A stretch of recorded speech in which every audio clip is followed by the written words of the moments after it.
Hi friends, இன்றைக்கி விரத சாப்பாடு டே 11 என்னென்னு பார்க்கலாம் வாங்க. சுட சுட வெண்பொங்கல்ங்க. இன்றைக்கி ஸ்கூல் லீவ் என்னங்காட்டிக்கு எல்லாம் லேட்டாக தாங்க எந்திரிச்சது. இருந்தாலும் சாமிகளுக்கு பசி ஆயிடுச்சு, அதனால் ஷைடிஷ் சாம்பாரோடு முடிச்சாச்சுங்க.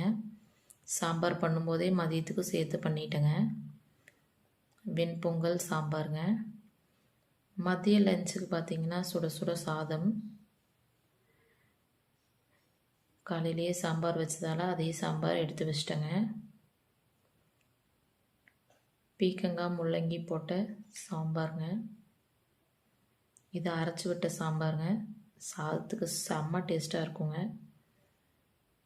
சைடிஷ் பார்த்திங்கன்னா காலிஃப்ளவர் பொரியலுங்க.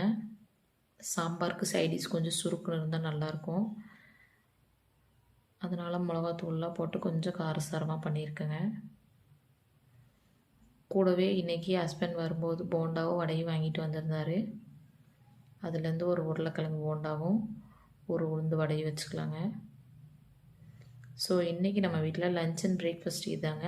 நம்ம வீடியோ பார்க்குறவங்க மறக்காமல் சேனலை சப்ஸ்கிரைப் பண்ணுங்கள். கூடவே ஒரு லைக் பண்ண தட்டி விட்ருங்க. பாய், நாளைக்கு பார்க்கலாம்.